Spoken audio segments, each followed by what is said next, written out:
Been roll here on a Saturday morning. Thanks to our friends at Insperity. Visit Insperity.com for powerful HR solutions with exceptional fall through. Charlie, what a week ahead. The tour moves on to Cologne for the Charles Schwab and the Champions Tours at the Senior PGA. Congratulations. How are you this morning? Well, we got a little static on the line. We'll see if we can get it. There we go. Can you hear Charlie, me now? I believe I just got it fixed. I think the feedback from the video on my computer was interfering with our conversation. Is this a little bit better? Yes. Much better. How are you doing this morning, Charlie? I'm doing great. I mean, it's school is out, the summer's coming.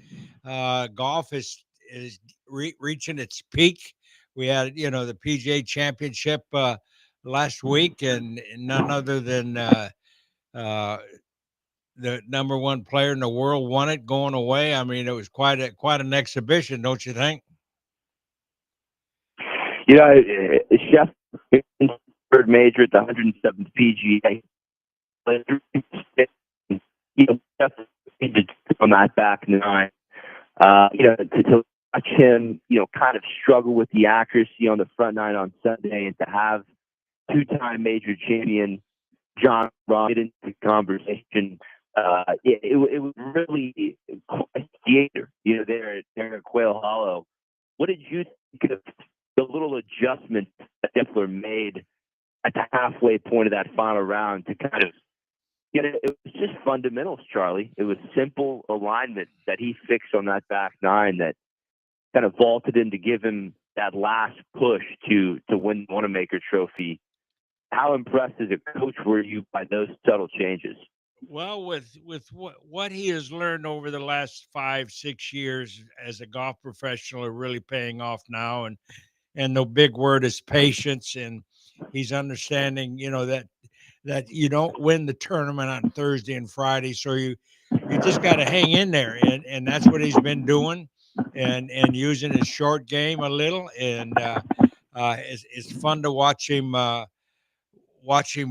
Figure the round out, and then on Sunday he's ready to go. So golf is a game of patience, and take your time and do what Scotty's doing. It's marvelous. No, it really is. Scheffler joins Tiger Woods and Nicklaus as players with 15 PGA Tour wins and 3 major titles by the age of 29. Scheffler's now going to have the opportunity this year to complete the career Grand Slam if he can go on and win the U.S. Open at Oakmont and win the championship at Royal Rush. Really amazing to see, just how well Scheffler has handled the majors and every opportunity where he's gone into Sunday with the lead. Charlie, Scheffler is now 3 for 3 in closing 54-hole leads at major championships. A little bit more on that adjustment he made at the halfway point of that final round. We have a bite from Scheffler on a conversation that him and Ted Scott had in Quail Hollow. Well, I felt like at the beginning of the round I was maybe a little short in my swing, and then I started making a good full turn, and like 7, 8, 9, I felt like I hit those shots really solid, and I looked up and it was just coming out left. And I told Teddy walking off 9T, I was like, man, that one felt pretty good. I don't know why that one's left again.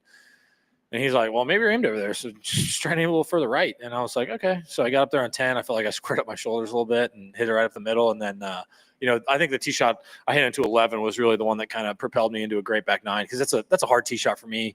Doesn't really suit my eye. And I stepped up there and hit a really good shot, and kind of executed really well from there on out. Charlie, in the current climate of golf coaching, things maybe seem to get overcomplicated a lot. How refreshing is it to see Scheffler so committed to the fundamentals of the game? Well, that's his MO. I mean, with Randy Smith, and Randy is a guy, is a teacher that doesn't make it too complicated. That certain things you have to do before you hit your golf shot, and certain things you have to do while you're swinging the club.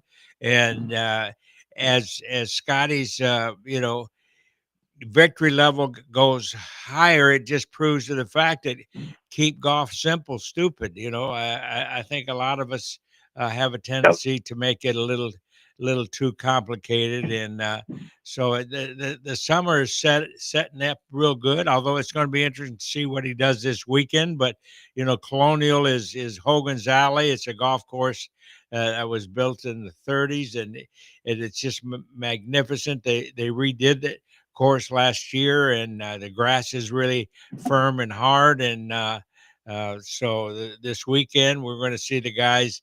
And one thing about the golf course they're playing this weekend, Colonial, it's got part of the golf course they call the Horrible Horseshoe, and it's three holes that are shaped kind of like a horseshoe, and so you have three different directions that you're going, and the Trinity River is right to the left of the golf course, and you have the wind coming down the Trinity River, and then you have the wind on the horseshoe.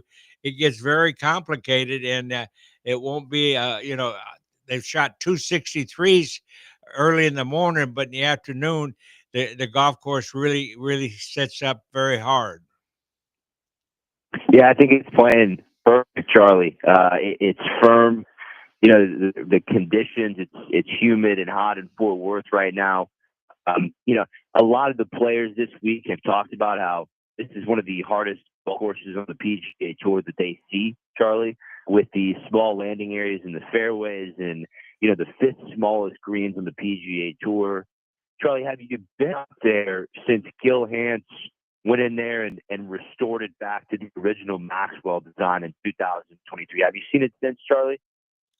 I haven't been there since it's been redone. I've only watched it on television, and you can see that not much has changed to when Mr. Hogan Yeah. used to play that golf course, and the distances are changed because of the golf ball going so far, and these guys are so strong, but it still plays very difficult. I've seen a great photo, Charlie, in your office. You and Ben Hogan, back in the day. Did you ever get to play around with him Oh yes. Yes, he invited me up to at Colonial? Fort Worth. No, we played at his golf course just down the road, and it Is was that Shady Oaks? Shady Oaks. That's exactly right, Wow. and that was Wow. a big treat. And he was very personable. He was very kind to me, and he thanked me for what we were doing for him at Houston Country Club. I stocked the Houston Country Club full of Ben Hogan stuff, equipment, and clothing, and golf balls, because Mr. Hogan and Snead played that famous Wonderful World of Golf, Shell's Wonderful World of Golf, back in the early 50s and Hmm. 56. And it was fun. It's still fun to watch, and the course hasn't really changed much except the grass. It's different grass. Yeah, no, it is not. It's still Bermuda. As far as the tee boxes, fairways, and around the greens. Charlie, they have put at Colonial. They have put fresh bent grass on the greens, and they've also added a kind of hydro fan underneath all the greens so that they can keep that bent grass in good condition over the summer. As very tough to grow bent grass when it's this hot, but it is exceptionally pure. The golf course is really looking wonderful. We'll get to a little bit more on Colonial later on. Charlie, how about we talked a little PGA, we talked Colonial. We'll get to more on that later on. I also want to get to a bite of Randy Smith on Scotty Scheffler, about how if he won the Scotty's final round with Charlie up to PGA Senior Championships, 3 international players shared after the second round there at the Senior PGA at Congressional. You have VJ Singh, Cameron Percy, and Y Yang all tied at the top there. Have you gotten a report from Angel from Congressional? Oh yes, sir. He likes Congressional. You know, since he played the U.S. Open there, they've cut down about 10,000 trees, and there's two courses Only three back there. Good.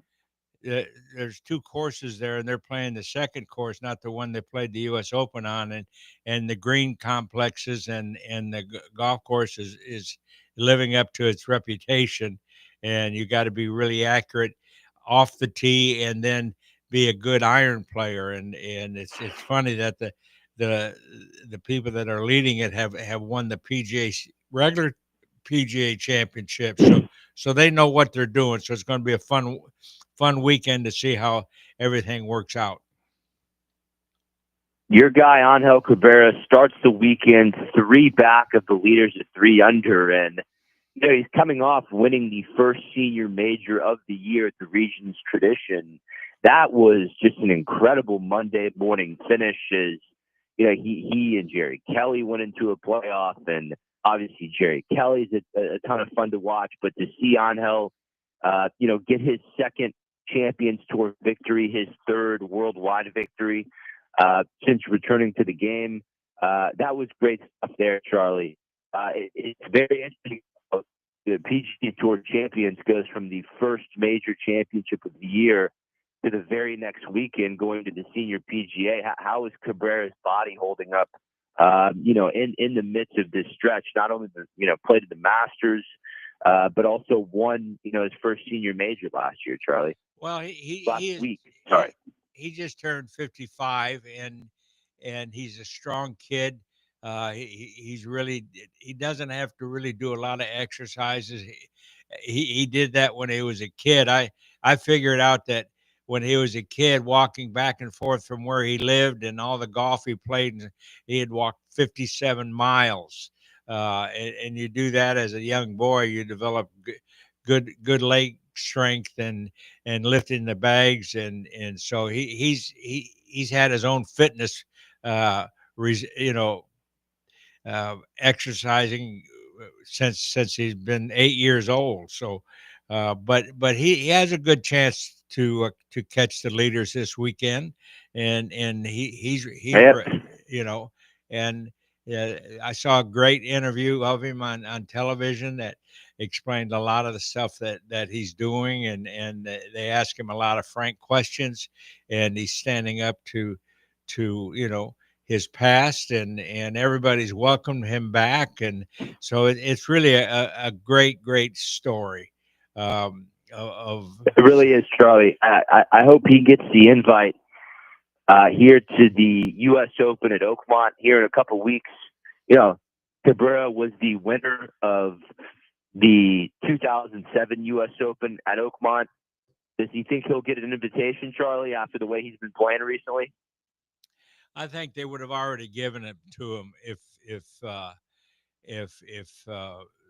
don't think they would have waited this long to put it into his schedule. Yeah. So I don't think, and I don't think he wants one. I mean, Well, he really was really surprised on how different Augusta played at the age of 55, and he actually told me that was going to be his last tournament that he'll play. He'll go for the celebration, for the players dinner and so on and so forth, but he won't be in the competition.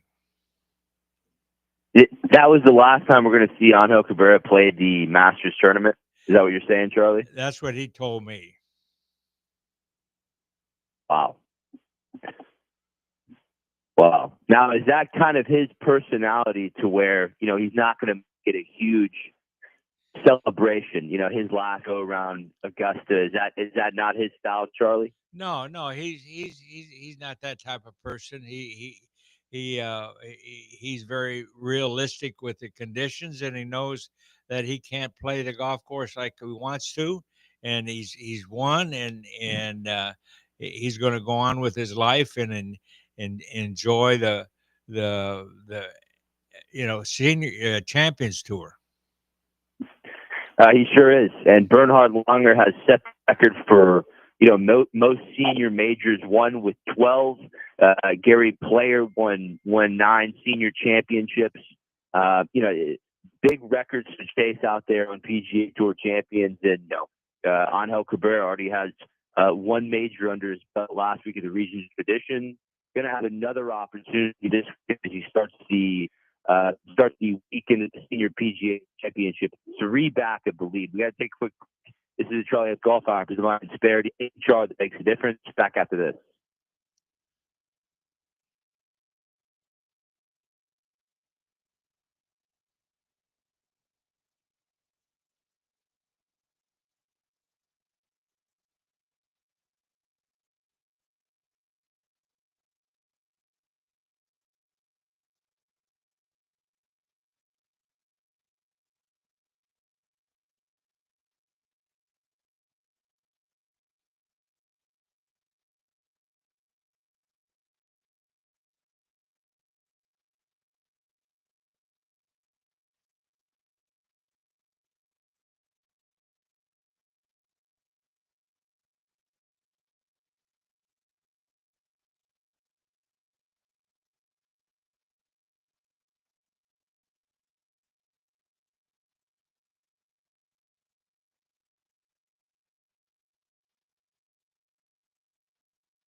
You're listening to the Charlie Epps Golf Hour on ESPN 97.5 and 92.5. Powered by Insperity. From the Veritex Community Bank Studios, here's Will Doctor and the Golf Doctor himself, Charlie Epps. All right, we'll give you the latest on what's going on at the Charles Schwab Challenge here in the moment. Griffin and Mati are your leaders at 11 under going into the weekend. They both opened 66-63. Griffin yet to win a individual stroke play title on the PGA Tour, but 3 weeks ago, him and Andrew Novak got together and won the Zurich 2 Ball, a tournament that the golf and Brandon and McAllister finished second in some time ago. We'll get to the Charles Schwab. Before we do that, we got to get to a word on Insperity, and Charlie, I'll let you do that. But just a quick note here. Insperity brand ambassador, longtime ambassador Jim Nance, legendary sportscaster for CBS Sports. The first tee, Charlie, has welcomed Jim Nance this week as the honorary chair of the program. Nance released a message, talked about how much that meant to him, how much it means to him to develop the next generation of youth and, campaign to recognize coaches and their impact on participants and their communities. And how about this, Charlie? It's only the 3rd honorary chair in first history. He follows President George H.W. Bush, who served from 1997 to 2010, and then George W. Bush was the second chair from 2024. Your first host, your guy, and Insperity Ambassador Jim Nance will be there. How about that, Charlie? Well, Jim is an icon as far as golf announcing is concerned. He grew up in the game, and he played on the University of Houston team, although not successfully because he had so much good competition. A guy named Fred Couples and Blaine McAllister, Paul Marchand, and Ed Fiore, all of those guys. So Jim is he's a doer. He wants to further the game in every which way, and he was a great friend of President George Bush when we did the Three Amigos tournament, and he idolized President Bush, and he did all of the speaking after they became friends, and now he's going to follow in his footsteps with this honor. But he's not only going to take the honor, but he's going to run with it and bring more eyes to what it really is and how many kids it helps year in and year out. I'm really excited for Jim and to see what this is going to bring to the kids. And here was his quote: "Throughout my career, I've witnessed firsthand how golf character, resilience, and integrity, the very qualities First Tee instills in young people. I am honored to serve as honorary chair and support an organization that uses this remarkable game to help kids develop the strength of character that will carry with them throughout their lives." So that's great stuff. As far as Jim Nance continuing to develop inspiration to the game, and Charlie, the fact that Insperity was able to connect with Nance. I believe it was through the great Arnold Palmer, who was the first Insperity brand ambassador. He has been a great voice for that company. And I think we have some listeners today looking to expand their HR capabilities. So I think you have a place to send them. I didn't understand that last sentence. Repeat that for me. Charlie, our listeners need a place to go as far as HR and payroll is concerned, and I believe Insperity is the company that they should go to. Oh, you definitely. If you have a small business and you want to grow it and you want some help in every facet of your business, Inspirit is a company that can provide that. They've been so successful since 1986, and they've grown their business from four gentlemen that were in a little room and had an idea for helping people grow their business, and that's what Insperity is all about. They're gentlemen. They see forward, and they're HR company that really understands all the government regulations and how to bring people together and form really great relationships. So if you're in the business and you want your business to grow, give Insperity a call, Insperity.com. I guarantee you'll be so happy you did. Well done there, Charlie. As far as the 12 Flop Challenge, Tim Griffin and Mati Schmidt are your losers. John Locke is in the third at 9 under. He was the solo first-round leader after shooting a 63. Pac is a PGA rookie was a standout at Florida State University. He is really, if there's one, he is really an incredible player off the Corny Tour. If there's one thing that Pac struggled with a little bit, it has been the putting in these first 6 starts of his PGA Tour career. Charlie said, worked a lot on his alignment, going into, as far as the last 2 weeks are concerned. Took a putting lesson from Taylor Montgomery, and really putting well through 2 rounds. Pac opened 63, 68. He will start Stu back. As far as where these favorites are, Scotty Scheffler was your favorite to start the week after his 3rd major championship win at the PGA. He is at 1 under par and a tie for 48th. Daniel Berger was the 2nd favorite. He shot 2 over the first 2 rounds, and he missed a cut. He will not be around over the weekend at Colonial. Tommy Fleetwood was the 3rd favorite. He's 6 under par and a tie for 7th. Jordan Spieth is in par and a tie for 67. Had to make a big putt on the 17th hole yesterday to scramble and make the cut. Hideki Matsuyama was your 5th favorite at 2 under par. He's top of 35th. And Maverick McNeely was your 6th favorite. He shot 4 over and he missed the cut.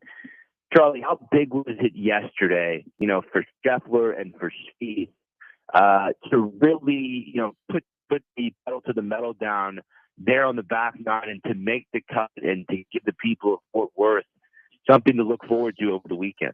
Oh, there's, Jordan's past champion and Spieth is really beloved in Dallas and Fort Worth, and so it'll be a fun weekend to have him out there, and be getting all the cheers and maybe even get into the winning circle. You never know. He can shoot 63 if he gets it going.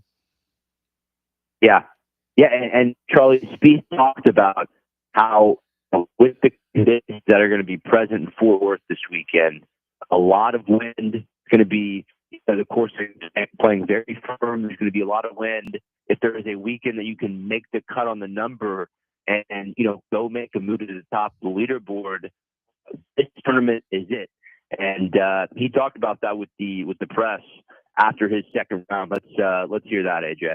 Yeah, it was big. I thought I actually hit it in the left rough off the tee. I think I got a really good bounce to be in the fairway, and then I had a good angle from there and a good number. So it's just nice to see one go in. I mean, the holes looked smaller than the golf ball to me this for a month or so now, and I feel like I'm hitting my lines, and it was really nice to finish that way. I played 18 a little safer than I would have with the wedge I had. And may have had a better look at birdie if I didn't have to kind of make sure you don't get a gust or a weird, bad swing or something like that. But it looks like it'll be good enough to have a chance this weekend. Wind's going to blow. So, if there's any time you can be on the cut line and make a big move, it's going to be on this course this weekend. So that's what I'm looking forward to doing. Charlie, Spieth has 8 top 10s and 12 starts in Fort Worth. That's more than any other player since 2013. This is someone, Spieth really had a good start to the year. Really looked like he was making a lot of good progress, Charlie. And the last 2 events, the Truist Championship and the PGA Championship, really struggled with that approach game, really struggled with the iron play. Anything you saw from him in particular? Well, I think his swing has really changed to the better, and he's working as hard as anybody can. A new father and taking life, and doing all the great things. But like you said, you could see his enthusiasm, the way he played the last few holes yesterday. Wanted to make the cut. Now he's out there. He started out eagle birdie this morning. Just bogey number 5, but our good friend Lucas Glover is 4 under through the first 6 holes. He birdied 1 and 2, and then made a 2 on the par 4 6. So he's going the right direction. So it's going to be a great telecast. But these kids, they've been playing golf all year long, and they're just hitting their strides now. They're kind of like thoroughbreds. They can't get enough. They're going to go from here and go to the British Open, the U.S. Open. So golf is going to have a good summer. Yeah, we got to take a quick break here, Charlie. But that you bring up a good point. We're going to take your questions on the other side, and we have a listener who is very interested in why Rory McIlroy is going to skip Jack Nicklaus's tournament next week at the Memorial. Obviously, as far as the world, we play at Muirfield Village, and then the RBC Canadian Open, and then they'll go from Canada down to Oakmont in Pennsylvania for the U.S. Open. Quick break. Back after this. This is Charlie Scott, Ryan Sparity, HR that makes a difference.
This is the Charlie Epps Golf Hour on ESPN 97.5 and 92.5. Powered by Insperity. Now from the Veritex Community Bank Studios, here's Will Doctor and the golf doctor himself, Charlie Epps.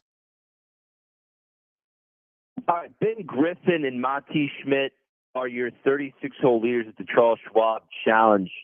As the golf doctor aforementioned in the previous segment, there's somebody out there making a move this morning at Colonial. Lucas Glover has jumped 44 spots to a tie for 18th at the start of the day. 4 under 6 holes. That has included, he just hold up on the par 4 6th hole after starting with birdies in a row on 1 and 2. Also has Sam Stevens out there making a move. He is 3 under through 4. He's in a tie for 29th. And Jordan Spieth is 2 under through 6.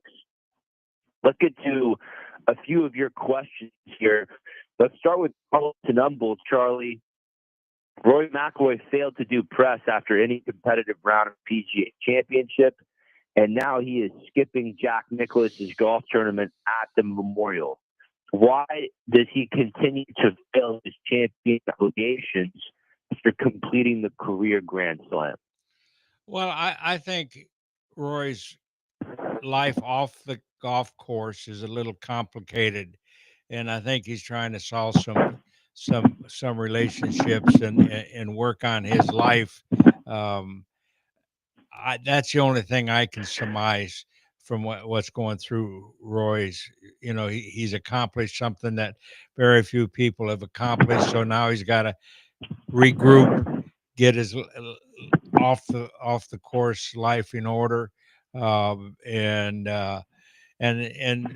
continue. And I don't think he's going to quit the game, but right now he needs a little more time off because of the complications that happens when you have a lot of success and a lot of people pulling at you from different ways. We know all our athletes have a life after they walk off the field of competition, and sometimes they're more that they can handle, and so I think he'll be back by the British Open, hopefully by the U.S. Open, with the British Open, which is in his country. Yeah, McIlroy is right now scheduled to play the RBC Canadian Open in 2 weeks. Now, Charles, this is the third time this year that McIlroy is skipping one of the PGA Tour signature events. These are the events that all top players are supposed to play. Rory skipped the season opener at the Century Kapalua so that he could get a couple DP World Tour starts under his belt to start the season over there. And then Rory rightfully skipped the RBC Heritage the week after winning the Masters, even though our guy Scotty Scheffler, world number 1 Scotty Scheffler, when he won the Masters in 2022, he was at the RBC Heritage fulfilling his champion's obligation the next week. And then a week after winning his third major championship at the PGA last week, Scotty Scheffler is in Fort Worth fulfilling his champion's obligation at the Charles Schwab Challenge. Now, different ages, Rory's 36, just spent 10 years chasing the Grand Slam, a little bit different, but you have to hope that he doesn't forget that obligation, Charlie. Well, he hasn't, but life is complicated, and these guys have a life that they have to solve certain problems, and sometimes you got to get away from your work to do that. And he's got a child he's got to take care of, and his wife, and it's just I don't behold him anything. I think he's free to do whatever he wants. I mean, and he's got to take care of his family first and move on. But I wouldn't criticize him. I don't think he's a bad person for what he's doing. It's just part of life, and he's got to get it all in order, and that's what he's working very hard on. All right, well done there, Charlie. And McIlroy, he has committed to playing in India for the first time in October, and he's going to make his first appearance at the Australian Open December after an 11-year absence. So Rory, not playing next week at Jack's Place has added some extra tournaments to his schedule over the offseason. Let's get to more of your questions. This is Hector in Westbury. Charlie, after watching Rahm play the final round last week, do you think the LIV guys are having trouble playing well over 4 rounds of majors when they only play 3 rounds at LIV Golf? Let's hear your take on that. Well, the evidence is there for that. I mean, I was surprised that Rahm fell apart on Sunday. I really respect Rahm's ability to hit the golf ball and hit it solid, and he's won a major championship, and he just kind of fell apart. And I think there's a whole bunch of different reasons for that, but the schedule on the PGA Tour is more aggressive, and the guys are they have to compete at a high level, and I think Rahm and DeChambeau and Neiman on the Sunday of the PGA weren't ready. Yeah. World number 1 and winner of last week's tournament, Scottie Scheffler, was asked by this week. It feels like the last 2 seasons would have been any different with DeChambeau and Rahm, on the PGA Tour. And he was also asked about any potential deal insight between the 2 tours, and here was Scheffler's reaction to that.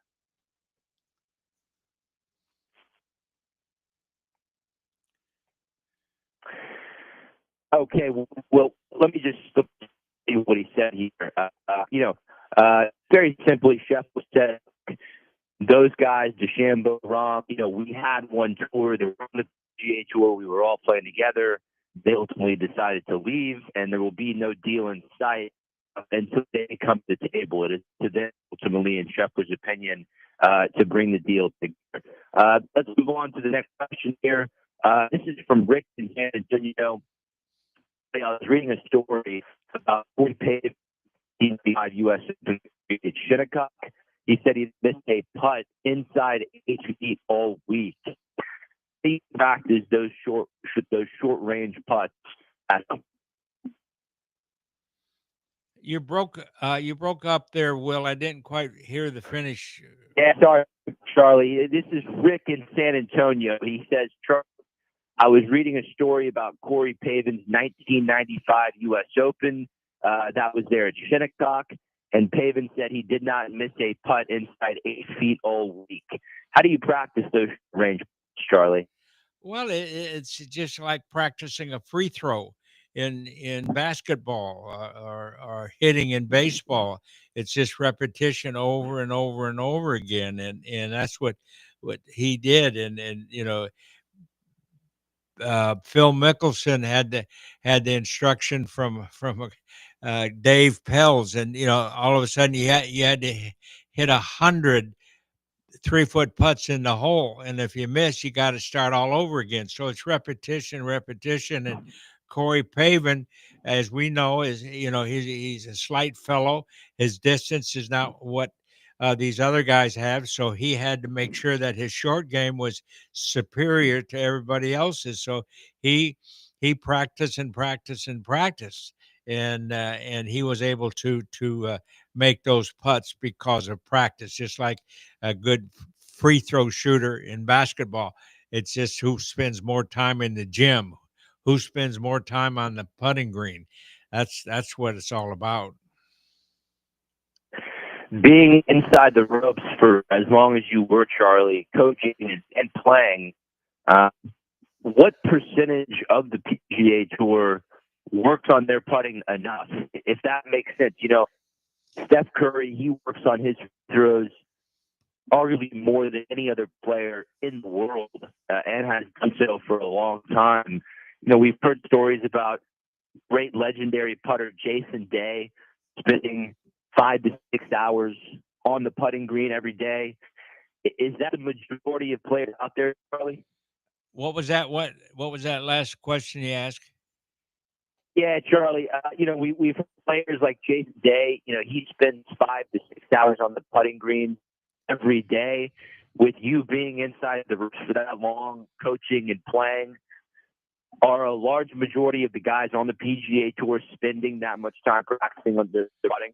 Yes, sir. I think they spend a lot of time on the practice green to perfect their strokes, and sometimes it's not as much as that during a tournament week, but when they go home or when Ankel used to come to Houston and we'd do that. I remember when we started our program on Saturday we did 8 hours and on Sunday we did 7 hours of practice on the putting green to isolate things that we thought were important. So and the players today with all the money that's available, sure they're out there, you know. They got to keep up with Joe. They got to keep up with their practice, and so yeah, they're spending a lot of time on with all the training aids available and all the advice available. So yeah, they're working hard. Cabrera in his prime. Cabrera in his prime when you guys were winning majors from '07 to '09, about 7 to 8 hours every day. Charlie, can you? Oh yeah, I convinced him when he wasn't successful at the defending his U.S. Open championship that now to win the Masters, we got to spend 2 hours, uh, 3 days a week, not every day, but you got to Yeah. have some long practice sessions. It's just like what Tom Landry said. You know, his teams won because they practice a lot on Wednesday. You can't practice on Sunday, the day of the tournament, but you got to practice, during the week and prepare for Sunday. Great work there, Charlie. Great insight as far as what these guys are doing. Green, we all your all your players who you coach, or the players who are in your Saturday weekend group. A lot of them starting a lot of balls on the range. Listen, a lot of the money is made on the putting green. Get out and work on your putting this weekend. We're going to get a couple more questions. Give you a little preview of the weekend at the senior PGA and at the Charles Schwab Challenge here on the other side. This is the Charlie Epps Golf Hour presented by Insperity. HR that makes a difference.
This is the Charlie Epps Golf Hour on ESPN 97.5 and 92.5. Powered by Insperity. Now from the Veritex Community Bank Studios, here's Will Doctor and the golf doctor himself, Charlie Epps.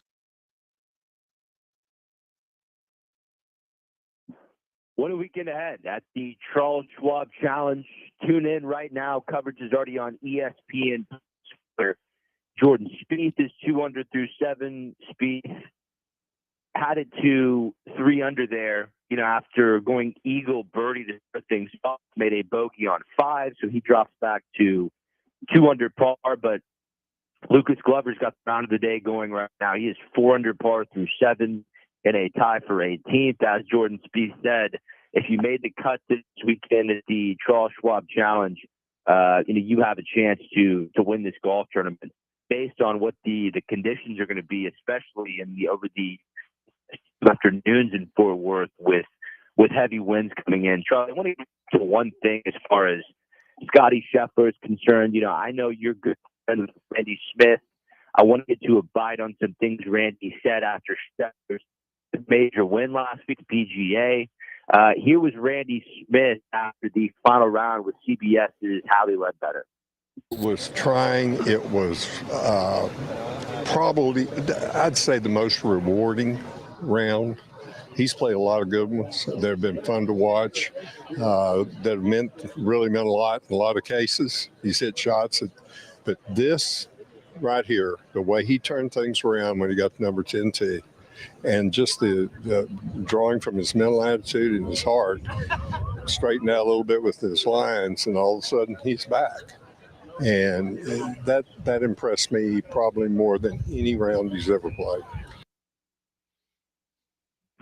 Charlie, talk about your history with Randy Smith, how far back you go with him, and just what him and Scotty do so well on a week-to-week basis.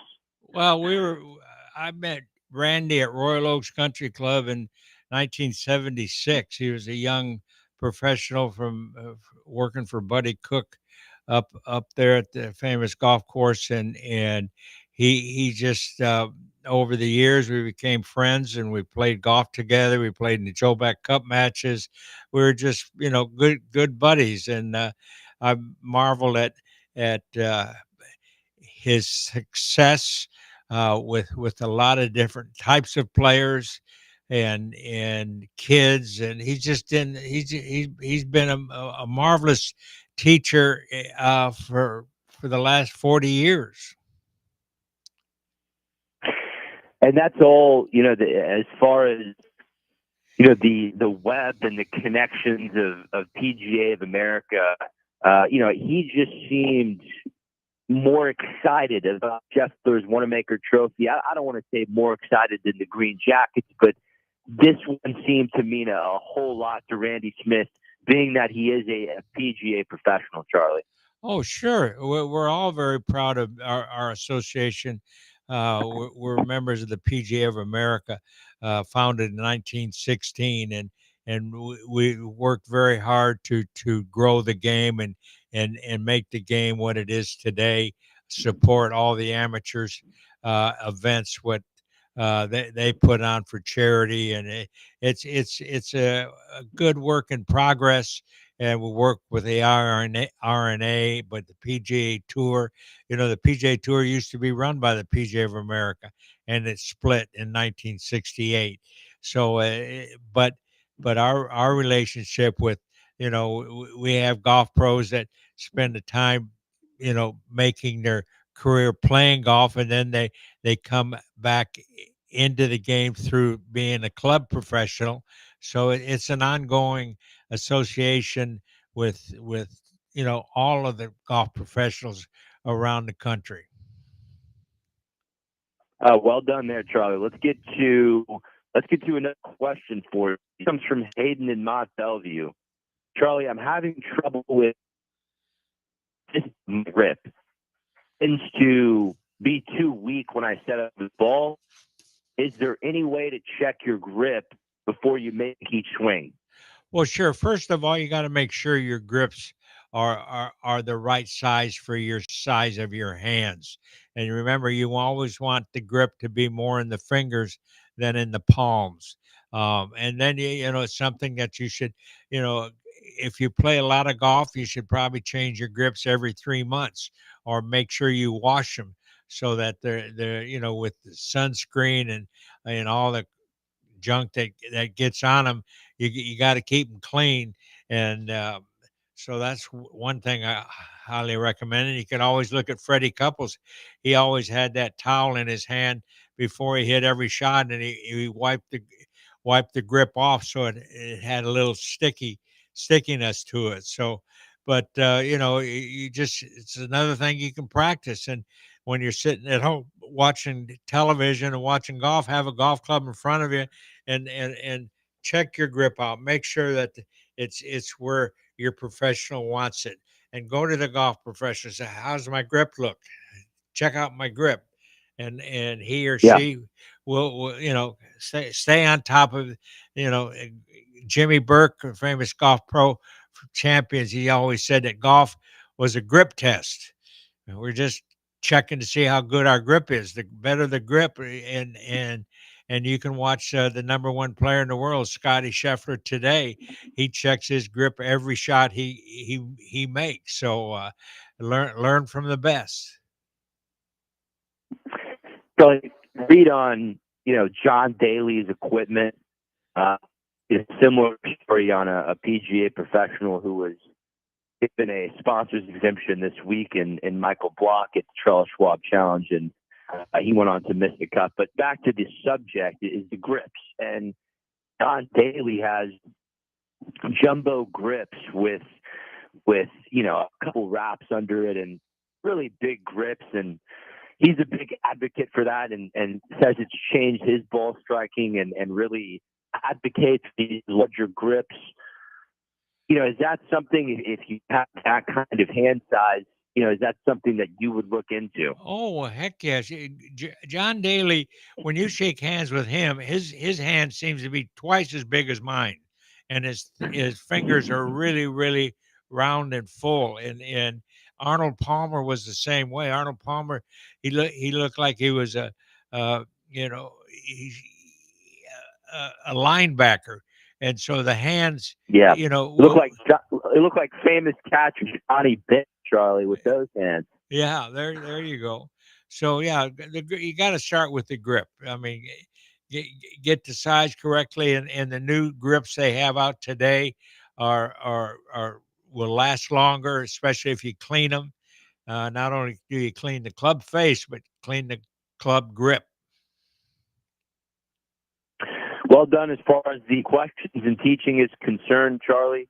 As far as what to watch heading into the weekend at the Charles Schwab Challenge, Ben Griffin and Mati Schmidt are in a tie for first at 11 under.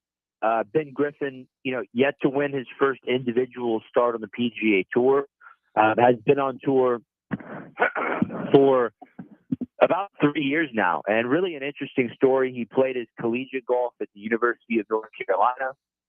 He turned pro out of college and spent 2 years around the mini tours and a little bit on the Corn Ferry Tour, and actually stepped away from the game for a while, Charlie, and went to go work in the financial sector, and did that for about a year, and said, I don't want to do this. I want to be on the PGA Tour. I want to be playing golf.